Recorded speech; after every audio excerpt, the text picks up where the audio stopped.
स्वागत है आप सभी का exams with MS YouTube channel पर। और आज की इस वीडियो में हम देखेंगे क्लास 12th बायोलॉजी का सिलेबस बिल्कुल न्यू यूपी बोर्ड परीक्षा 2021 में जब आप देंगे तो आपको क्या क्या पढ़ना है और क्या क्या नहीं पढ़ना है। दोस्तों, कोविड-19 के चलते सरकार ने 30% सिलेबस घटाया है, ये आपको पता होगा। यहाँ पर ये जो आपको सारे टॉपिक्स दिख रहे हैं, यहाँ इकाई 1 में क्या क्या घटाया गया है, ये सारे टॉपिक्स आप पढ़ सकते हैं। इसके अलावा इकाई नंबर 2 अनुवांशिकी और विकास में कौन से टॉपिक्स हटाए गए हैं, ये आप यहाँ पर पढ़ सकते हैं।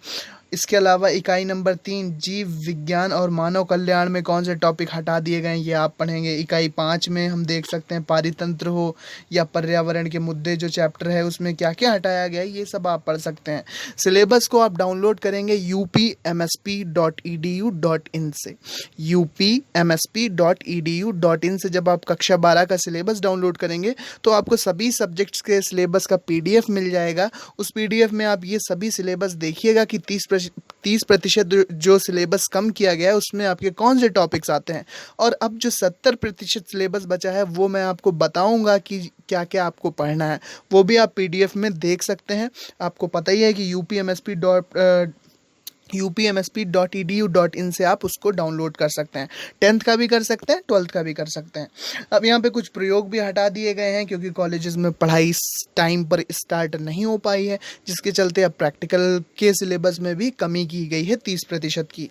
अब यहाँ पर हम देखेंगे कि जो हमारा 70% पाठ्यक्रम बचा है उसमें हमसे क्या क्या पूछा जाएगा। हम जानते हैं कि बायोलॉजी क्लास 12th में 70 मार्क्स का एक पेपर होता है, 30 नंबर का एक प्रैक्टिकल होता है। तो अब हम देखेंगे कि जीव विज्ञान केवल प्रश्न पत्र सैद्धांतिक जो है उसमें हमें 70 नंबर के पेपर में क्या क्या तैयार करना है। तो यूनिट 1 है जनन, इसका अंक भार है 14, अर्थात 14 मार्क्स के प्रश्न आएंगे। दूसरी यूनिट है अनुवांशिकी और विकास, 18 नंबर के प्रश्न आएंगे। तीसरी यूनिट है जीव विज्ञान और मानव कल्याण, 14 नंबर से आएंगे, 14 नंबर के प्रश्न आएंगे इससे।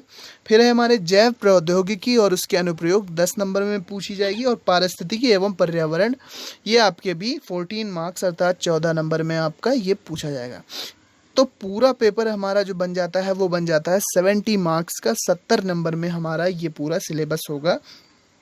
अब देखेंगे कि यूनिट 1 जनन, यहाँ पर यूनिट 1 जनन है, इसमें हमारे कौन कौन से टॉपिक्स आएंगे। तो जो टॉपिक्स हमें तैयार करना है वो कौन कौन से हैं, तो चलिए हम देख लेते हैं। तो सबसे पहले हमें पढ़ना पड़ेगा पुष्प की संरचना।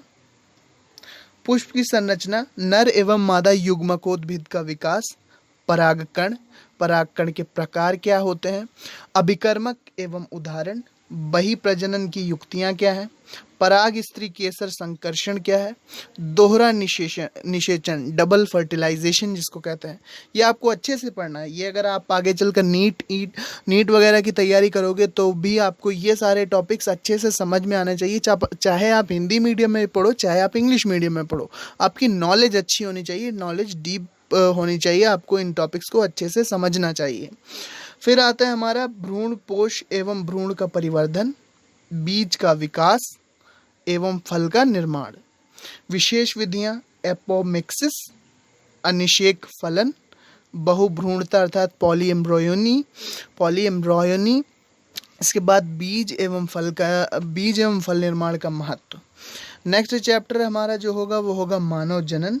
इसमें हमें क्या क्या पढ़ना होगा, नर एवं मादा जनन तंत्र, वृषण एवं अंडाशय की सूक्ष्मदर्शीय संरचना तैयार करनी है। जहाँ पर डायग्राम की ज़रूरत होगी आपको वो भी तैयार करना चाहिए। डायग्राम आपको रोज़ 1-2 बनाते रहना चाहिए बायोलॉजी की अच्छी तैयारी के लिए।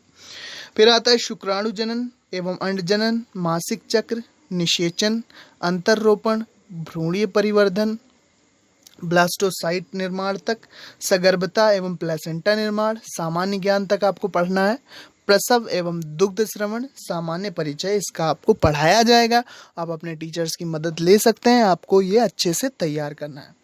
फिर आता है हमारा जनन स्वास्थ्य। जनन स्वास्थ्य में जो हमें टॉपिक पढ़ना है वो है जनन स्वास्थ्य की क्या आवश्यकता है एवं यौन संचरित रोगों की रोकथाम कैसे की जाए, परिवार नियोजन की क्या आवश्यकता है, परिवार नियोजन की विधियां कौन कौन सी हैं। इसके बाद गर्भ निरोध, चिकित्सीय सगर्भता, समापन, एमनियोस्टेंसिस, एक तकनीक होती है, बंध्यता, सहायक जनन प्रौद्योगिकियाँ, सामान्य जागरूकता के लिए प्रारंभिक ज्ञान, ये आपको पढ़ना है। तो यहाँ पर आपकी 14 मार्क्स की एक यूनिट खत्म हो गई है। अब देखते हैं जो दूसरी यूनिट है अनुवांशिकी, उसमें आपको क्या क्या पढ़ना है, जेनेटिक्स में क्या क्या पढ़ना है, जो कि बहुत इंपॉर्टेंट यूनिट है, 18 नंबर में आएगी। तो इसमें वंशागति एवं विविधता, मेंडल के नियम आ जाएंगे तीनों, मेंडलीय अनुपात से विचलन, कुछ अपवाद है मेंडल के नियम के, वो आपको पढ़ना पड़ेगा।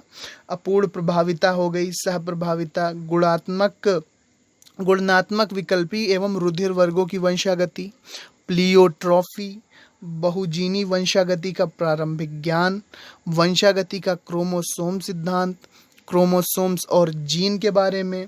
इसके बाद बहुत ही इंपॉर्टेंट टॉपिक वो होता है, बार बार आता भी है, लिंग निर्धारण। क्लास 12th में यूपी बोर्ड में काफ़ी धूमधाम से ये प्रश्न पूछा जाता है। लिंग निर्धारण का बड़ा प्रश्न आता है, 5 या 6 नंबर में आपसे पूछा जा सकता है।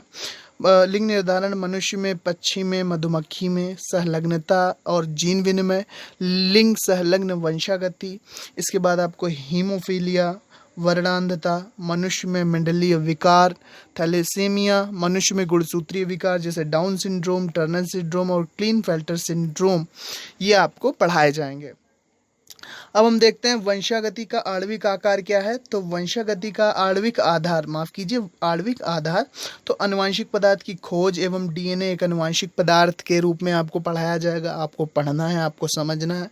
डीएनए व आरएनए की संरचना, डीएनए पैकेजिंग क्या होती है, डीएनए प्रतिकृतियन क्या है, सेंट्रल डोगोमा क्या है, इसके बाद ट्रांसक्रिप्शन या अनुलेखन जिसको कहते हैं, अनुलेखन क्या है, आनुवांशिक कोड अर्थात जेनेटिक कोड के बारे में आपको पढ़ाया जाएगा, रूपांतरण, जीन अभिव्यक्ति का नियमन, लैक-ओपेरॉन, इसके बाद आता है हमारा जीनोम एवं मानव genome project, human genome project. इसके बाद डीएनए फिंगरप्रिंटिंग। इंपॉर्टेंट टॉपिक्स हैं सारे, आप आगे चल के अगर तैयारी भी करेंगे नीट की तो भी उसके लिए इम्पॉर्टेंट है, और क्लास 12th में भी अगर आप सारे टॉपिक्स अच्छे से पढ़ेंगे तो आपको अच्छे नंबर मिलेंगे। अब चलते हैं यूनिट नंबर 3 जिसका नाम है जीव विज्ञान और मानव कल्याण। 14 नंबर में पूछा जाएगा। तो इसमें पहला चैप्टर होगा मानव स्वास्थ्य एवं रोग। इसमें रोगजनक क्या होते हैं, मानव में रोग उत्पन्न करने वाले परिजीवी कौन से हैं, मलेरिया हो गया, डेंगू, चिकनगुनिया, इन सब के रोगवाहक कौन हैं, फाइलेरियसिस, स्कैरियसिस, टाइफाइड, जुकाम, निमोनिया, अमीबाइसिस, रिंगवर्म एवं उनकी रोकथाम।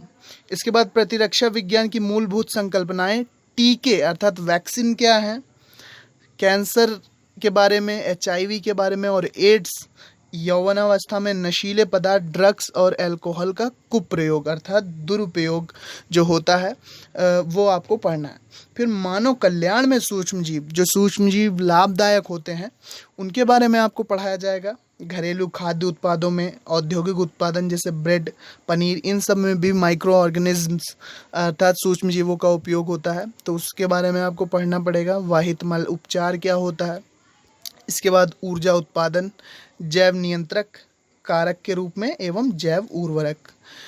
अब हम देखेंगे यूनिट नंबर 4 जिसका नाम है जैव प्रौद्योगिकी और उसके अनुप्रयोग। आपको ये मिल जाएगी 10 नंबर में यूनिट। तो इसमें आपको पढ़ना पड़ेगा बायोटेक्नोलॉजी अर्थात जैव प्रौद्योगिकी का सिद्धांत क्या है और प्रक्रम क्या है, प्रोसेस क्या है, कैसे कराई जाती है जैव बायोटेक्नोलॉजी एप्लीकेशन, और उसका प्रिंसिपल अर्थात सिद्धांत क्या है। आनुवांशिक इंजीनियरिंग अर्थात पुनर्योगज तकनीकी, हिंदी में थोड़ा आपको कठिन पड़ेगा। इसके बाद जैव प्रौद्योगिकी और उसके उपयोग क्या है, जैव प्रौद्योगिकी का स्वास्थ्य एवं कृषि में क्या उपयोग है, मानव इंसुलिन और वैक्सीन उत्पादन में क्या उपयोग है। इसके अलावा जीन चिकित्सा किसे कहते हैं, जीन चिकित्सा किसे कहेंगे। इसके बाद आता है आपका आनुवांशिकीय रूपांतरित जीव, बीटी फसलें बार बार आता है बोर्ड एग्जामिनेशन में। ट्रांसजीनिक जीव क्या है। इसके बाद आता है आपका जैव सुरक्षा समस्याएं, बायोपायरेसी एवं पेटेंट, ये आपसे पूछा जाएगा। 10 नंबर की यूनिट है बायोटेक्नोलॉजी आपके सिलेबस में। आपको यूपी बोर्ड परीक्षा अगर 2021 में देनी है, बायोलॉजी आपने ली है, क्लास 12th में हैं आप, तो ये सारा सिलेबस आपको अच्छे से तैयार करना चाहिए। पारिस्थितिकी एवं पर्यावरण यूनिट नंबर 5 है, 14 नंबर में पूछी जाएगी। पहला चैप्टर इसका है जीव और पर्यावरण। इसमें जीव और पर्यावरण, वास स्थान एवं कर्मता, समष्टि एवं पारिस्थितिकी अनुकूलन, समष्टि पारस्परिक क्रियाएं, सौपकारिता, स्पर्धा, परभक्षण, परिजीविता, समष्टि गुण वृद्धि, जन्म एवं मृत्यु दर, आयु वितरण, ये सब आपको पढ़ना है। फिर आता है जैव विविधता एवं संरक्षण। इसमें आपको जैव विविधता की संकल्पना, जैव विविधता के प्रतिरूप, जैव विविधता का महत्व, क्षति एवं जैव विविधता का संरक्षण, हॉट स्पॉट किसे कहते हैं, संकटाग्रस्त जीव कौन से हैं, इसके बाद विलुप्त क्या है, रेड डाटा बुक क्या है, बायोस्फीयर रिजर्व क्या है, राष्ट्रीय उद्यान क्या है और सेंचुरीज क्या है। इतना कुछ आपको पढ़ना पड़ेगा। 2 चैप्टर हैं, पारिस्थितिकी एवं पर्यावरण जो यूनिट नंबर 5 है, 14 मार्क्स की है। यूनिट में कुछ खास नहीं है, अगर आप ध्यान से पढ़ेंगे तो ये 14 नंबर बहुत ही आसानी से आप लाएंगे यूनिट नंबर 5 के। अब प्रयोगात्मक में आप जानते हैं कि प्रयोगों की सूची यहाँ पर दी हुई है स्लाइड पर। पराग अंकुरण का अध्ययन है इस तरह से। ये आपको प्रैक्टिकल की बुक में भी ये सारे टॉपिक मिल जाएंगे। इसके अलावा जो भी प्रैक्टिकल होते हैं अलग अलग कॉलेज में अलग अलग प्रकार से कराए जाते हैं, तो प्रैक्टिकल की आपको चिंता नहीं करनी है। सिलेबस में जो थ्योरी की तैयारी है उसकी आपको चिंता करनी है, तो वो वाला सारा सिलेबस आप कंप्लीट कीजिए। प्रैक्टिकल के बारे में आपको आपके टीचर्स अच्छे से बताएंगे। तो यहाँ पे ये सारा हमारा प्रैक्टिकल का सिलेबस चल रहा है। प्रयोगात्मक में जो जो करना है, कितने अंक का है, 30 नंबर का प्रयोगात्मक होगा जिसमें कि बाह्य परीक्षक के 15 अंक हो गए। इसमें स्लाइड निर्माण होगा, स्पॉटिंग होगी और सत्रीकार अंकन और संकलन एवं वाइवा होगा। इसके बाद आंतरिक परीक्षा में एक दीर्घ प्रयोग होगा, एक लघु प्रयोग होगा और प्रोजेक्ट कार्य और मौखिकी होगा। तो 15-15 नंबर इसके आएंगे, तो 30 नंबर का ये पूरा प्रैक्टिकल हो जाएगा। तो यहाँ पर ये सारा हमारा सिलेबस था।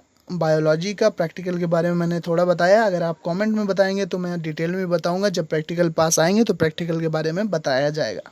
तो ये था हमारा पूरा बायोलॉजी का न्यू सिलेबस यूपी बोर्ड परीक्षा 2021 के लिए। दोस्तों वीडियो अगर पसंद आई हो तो लाइक, शेयर और सब्सक्राइब ज़रूर कीजिएगा। मिलते हैं अपने नेक्स्ट वीडियो में। पढ़ते रहिए, आगे बढ़ते रहिए। Thanks for watching and listening me. दोस्तों चैनल को सब्सक्राइब कीजिए इसी प्रकार के इम्पोर्टेंट वीडियोज़ के लिए। Thank you and bye bye.